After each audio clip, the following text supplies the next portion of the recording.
Market का पंचनामा में आप सभी का स्वागत है। आपके साथ मैं हूं वरुण दुबे और एक कमज़ोर ट्रेडिंग सेशन जो है वो आज भारतीय बाजारों में देखने मिला। और बेसिकली देखिए, तीन तरफ की मार जो है आज बेसिकली अगर आप देखें तो मार्केट्स को पड़ी है। एक तो आज वीकली एक्सपायरी थी, तो याद रखिए हम लगातार आपसे यही कहते हैं कि वीकली एक्सपायरी के दिन हो सकता है कि यहाँ गिरावट देखने मिलेगी, और वही प्रेशर जो है वो देखने मिला। आज वो वीकली एक्सपायरी जो है उसका थोड़ा बहुत इम्पैक्ट हुआ। दूसरा, अगर ग्लोबल क्यूज़ देखें तो आज उतने स्ट्रॉन्ग ग्लोबल क्यूज़ है नहीं, तो कहीं ना कहीं उसका इम्पैक्ट जो है वो भी आज भारतीय बाज़ारों में देखने मिला। और तीसरा जो था वो है बैंक्स को लेके सुप्रीम कोर्ट ने जो सुनवाई की और जो ऑब्जर्वेशन है सुप्रीम कोर्ट के कि बैंक्स को जो इंटरेस्ट है वो कहीं ना कहीं फॉरगो करना चाहिए, जो क्योंकि इंसान की लाइफ जो है वो इंटरेस्ट या फिर बैंक से ज़्यादा अहम है। तो ये कुछ ऐसी चीज़ें थी जिसने कहीं ना कहीं भारतीय बाज़ार जो है उसके ऊपर प्रेशर बनाने का काम किया। और इसी के लिए हमने देखा कि आज जो हम कल बंद हुए थे उसके बाद आज कुछ दबाव देखने मिला। एक समय तो था हम 9,950 के भी नीचे चले गए थे, हालांकि उन लेवल से फिर से रिकवरी की और 10,000 के ऊपर हमने जो क्लोजिंग है वो दी है। उम्मीद करते हैं कि कल फिर से ऐसा कोई डरावना चीज़ देखने ना मिले, लेकिन देखिए यही होने वाला है। और मैं आपसे हमेशा यही कहता था, फंडामेंटली कुछ सुधरा नहीं है और ऐसे फंडामेंटल शॉक्स जो है आपको आए दिन देखने मिलेंगे। थोड़े दिन पहले आपने देखा था कि मूडीज़ ने किस तरह से डाउनग्रेड किया था इंडिया को, हालांकि उसका बाजार पे ज़्यादा फर्क तो नहीं पड़ा था, लेकिन ऐसे तरह की सिचुएशंस जो है या फिर ऐसी तरह की न्यूज़ जो है आपको बार बार मार्केट में देखने मिलेगी। किसी ने डाउनग्रेड कर दिया, कहीं कोई डिसीजन आ गया कि भाई आपको थोड़ा बहुत पैसा छोड़ना पड़ेगा, किसी को हिट लेना पड़ेगा। अब आप सोचिए, बैंक्स अगर बोल रहे कि मॉनेटरियम छोड़ना पड़ेगा तो इससे कितना इम्पैक्ट होगा। करीब 1.5 से 2 लाख करोड़ के आसपास का इम्पैक्ट जो है बैंक्स को अपने बैलेंस शीट पे झेलना पड़ सकता है। अब ये पैसा झेलेगा कौन? क्या बैंक्स अपने जेब से देंगे? क्या सरकार बोलेगी उनको कि भैया आप देख लो, सुप्रीम कोर्ट का फैसला है, हमारा फैसला तो है नहीं है? या फिर क्योंकि इस तरह की सिचुएशन है तो हो सकता है कि सरकार भी सामने आए और बोले कि नहीं ठीक है शेयर करते हैं, या फिर सरकार जो है अपनी तरफ से पैसा झोंके। कुछ भी हो सकता है, यू नेवर नो। बट इस तरह के जो शॉक्स है ना, ये आपको बार बार देखने मिलेंगे जब तक सब कुछ स्टेबल नहीं होता। स्टेबल कब होगा पता नहीं। सबसे पहले तो कोरोना की दवा मिलनी चाहिए, उसके बाद जाके कहीं इकोनॉमी स्टेबल होते दिखाई देगी। वैसे भी काफ़ी कुछ खुलना शुरू हो चुका है, लेकिन सिर्फ खुलना मतलब स्टेबल होना नहीं है, क्योंकि काफ़ी सारे बिजनेस जो है वो अब रीजिक भी होंगे। तो there is an number of things that are going to change, और इसका इम्पैक्ट आपको हमेशा मार्केट में देखने मिलेगा। मार्केट को ड्राइव क्या कर रहा है? मार्केट को लिक्विडिटी ड्राइव कर रही है, इसमें कोई डाउट नहीं है। और लैक ऑफ ऑप्शंस जो है वो कहीं ना कहीं मार्केट को ड्राइव कर रहे हैं। माफ़ कीजिएगा, इससे ज़्यादा फंडामेंटली मार्केट को कोई ड्राइव नहीं कर रहा है।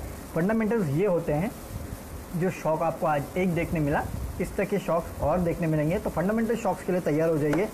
लिक्विडिटी ड्राइव करते रहेगी तो उसके लिए भी तैयार रहिए। इसी तरह से हमें ट्रेड करना है अगले कुछ दिनों तक।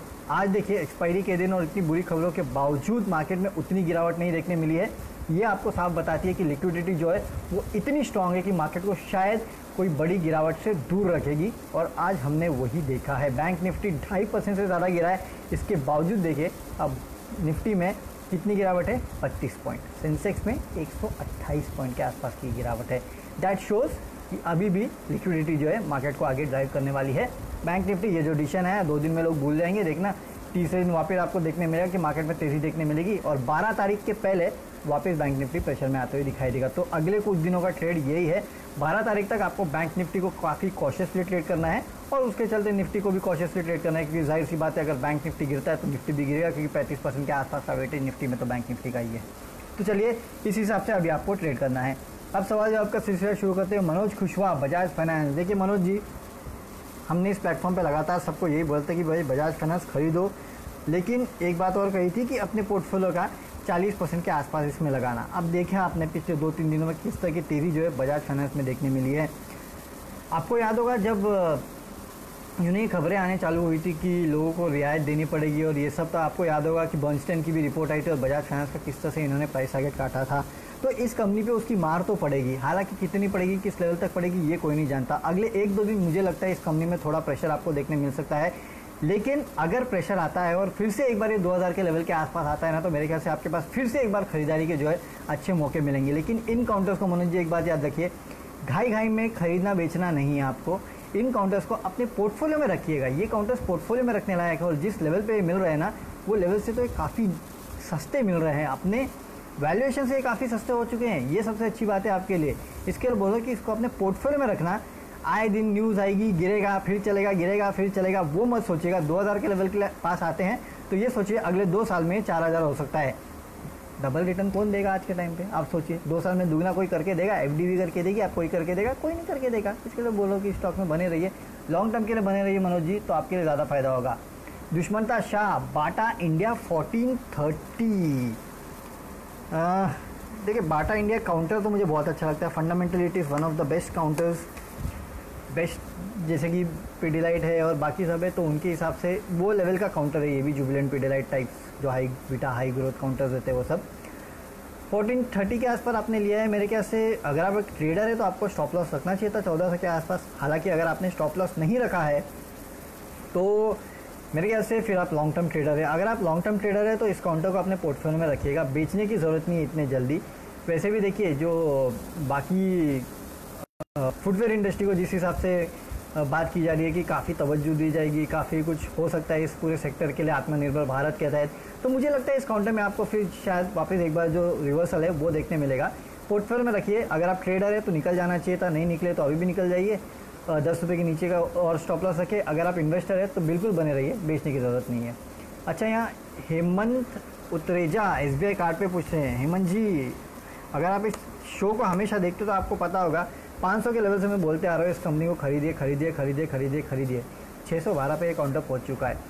अभी भी बोल रहा हूँ ये डबल होगा, नहीं होगा ऐसा नहीं है, बट समय लगेगा। एक तो देखिए हो क्या रहा है, पिछले कुछ दिनों से लगातार FIs खरीद रहे हैं और मैं आपको हमेशा क्या कहता था कि जब भी FIs लौट के आएंगे तो वो थीम्स को चेस करेंगे जो उनकी फेवरेट है, या फिर जैसे कि अब कार्ड बिजनेस में अगर उनको लगता है कि बहुत पोटेंशियल है और अगर कार्ड बिजनेस में वो पैसा लगाना चाहते हैं तो ऑप्शन है कि SBI कार्ड, और कोई ऑप्शन नहीं है। तो वो जो चीज़ है ना वो इस काउंटर को सबसे ज़्यादा ड्राइव करते हुए दिखाई देगी। और वैसे भी कुछ एक्सपर्ट्स को मैं सुन रहा था, वो कह रहे थे कि आप क्योंकि कोरोना वायरस है तो लोग सोच रहे हैं कि कैश एक दूसरे को ना दे तो ज़्यादा अच्छा है, तो बेटर होगा आप क्रेडिट, आप कार्ड का जो लेन देन है कार्ड के थ्रू ही करें पैसे का। तो अब कार्ड के थ्रू अगर आप किसी सब्जी वाले के पास जाओगे तो जाहिर सी बात है आप SBI का कार्ड तो स्वाइप नहीं करोगे, लेकिन पेटीएम आप यूज़ कर लोगे। अब ज़्यादातर लोग तो ये भी सोचते हैं कि हम बाहर ही ना निकले तो कहीं ना कहीं ऑनलाइन शॉपिंग करें। तो ऑनलाइन शॉपिंग करेंगे तो इस तरह के कार्ड जो है, जो SBI कार्ड है, HDFC कार्ड, ये जितने भी कार्ड्स है इनकी जो यूसेज है वो बढ़ेगा। तो इनके एक तो नंबर ऑफ सब्सक्राइबर्स बढ़ेंगे और दूसरा इनका धंधा बढ़ेगा। तो इससे इन कंपनीज को काफ़ी फ़ायदा होने वाला है।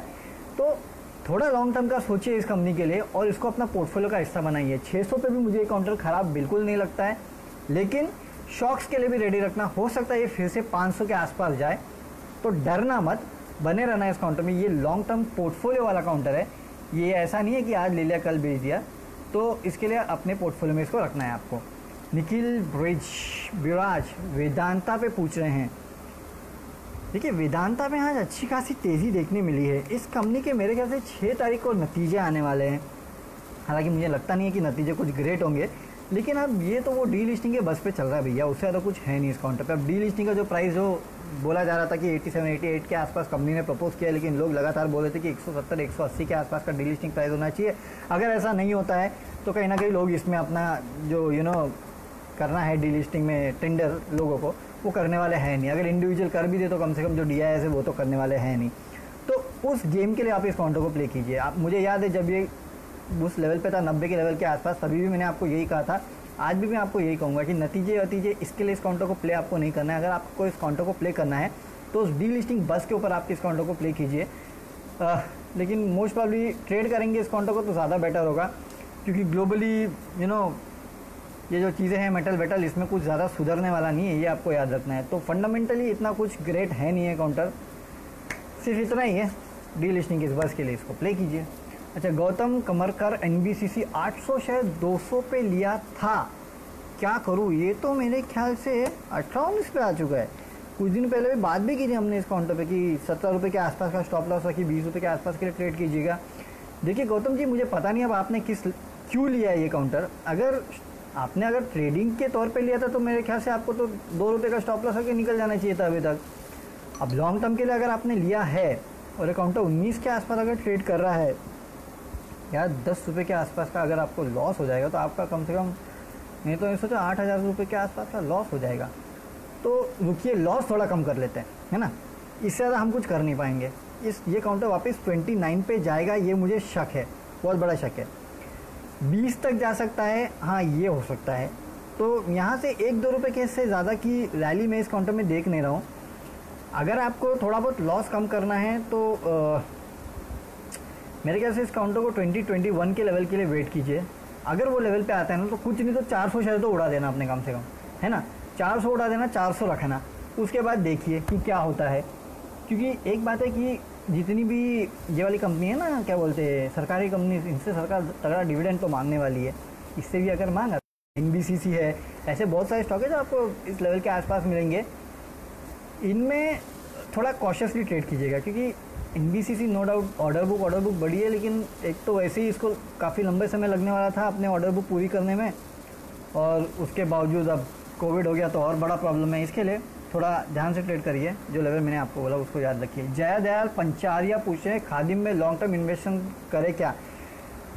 देखिए जयदयाल जी, अगर आपने CNBC आवाज़ देखा होगा तो हेमंत भाई आपको पिछले 3 दिन से खादिम खरीदने की बात कह रहे हैं, और अभी तक देखिए 60-70% के आसपास की वैल्यू ऑलरेडी इस काउंटर में देखने मिल चुकी है। तो आप एक काम कीजिए, मेरे ख्याल से इससे अच्छा होगा आप सुबह रोज़ CNBC आवाज़ देखिए। अब आप लॉन्ग टर्म का सोचिए, जो लॉन्ग टर्म में आपको गेन होने वाला है वो आपको हेमंत भाई ने 3 दिन में करा दिया है ना। तो अगर आप CNBC आवाज़ देखें, है ना, और उसमें देखिए कि रोज़ क्या टिप्पणी दी जाती है हेमंत की तरफ से, खासकर खादिम पे। जब तक वो बोल रहे खरीदे तो मेरे ख्याल से आपको खरीदना चाहिए, तब तक आपके रिटर्न्स बन जाएंगे इस काउंटर में। उसके बाद थोड़ा कूल ऑफ होने देना काउंटर को, अगर होता है तो, नहीं तो मुझे लगता नहीं है काउंटर कूल ऑफ होगा, और फिर आप लॉन्ग टर्म के लिए सोच सकते हैं। तो बेटर होगा आप CNBC आवाज़ को देखिए और उस पर कॉल लीजिएगा, तो आपके लिए शायद थोड़ा और बेटर हो सकता है। वैसे लॉन्ग टर्म के लिए मुझे कोई ख़राब नहीं लगता है काउंटर, लेकिन क्योंकि काफ़ी चल चुका है, सिर्फ इसके लिए मैं आपको बोल रहा हूँ। चलिए, मेरे ख्याल से हमारा समय हम एक्सीड कर चुके हैं, तो जितने सवाल थे उतने तो मैंने लेने की कोशिश की। जो बचे कुछ है, कल फिर से इस प्लेटफॉर्म पे जुड़ेंगे आपके साथ और कोशिश करेंगे कि जितने बचे कुछ सवाल है उनका जवाब देने के लिए। कल मैं नहीं जुड़ पाया था क्योंकि कुछ टेक्निकल इशू था, इसके लिए आई होप ऐसे टेक्निकल इशू हो ना। और याद रखिए, कल आखिरी ट्रेडिंग सेशन है, उसके बाद 2 दिन की छुट्टी आने वाली है, तो कॉशियसली ट्रेड कीजिएगा, अपने स्टॉप लॉसेस को बराबर से रखिएगा, है ना, क्योंकि 2 दिन की उसके बाद छुट्टी होने वाली है और ग्लोबली यू नेवर नो क्या हो सकता है। सुबह आपके साथ 7 बजे फिर जुड़ेंगे, तो आपके जो बताएंगे आपको कि ग्लोबल संकेत कैसे हैं, बाजारों को कैसे ट्रेड करना है और कल के इंपॉर्टेंट लेवल्स क्या है। तो सुबह हमारे साथ जुड़ेगा और इसी प्लेटफॉर्म पे फिर से जुड़ेगा, तो बच्चे कुछ सवाल जो है उनका जवाब देंगे। तब तक के लिए सी यू, गुड बाय।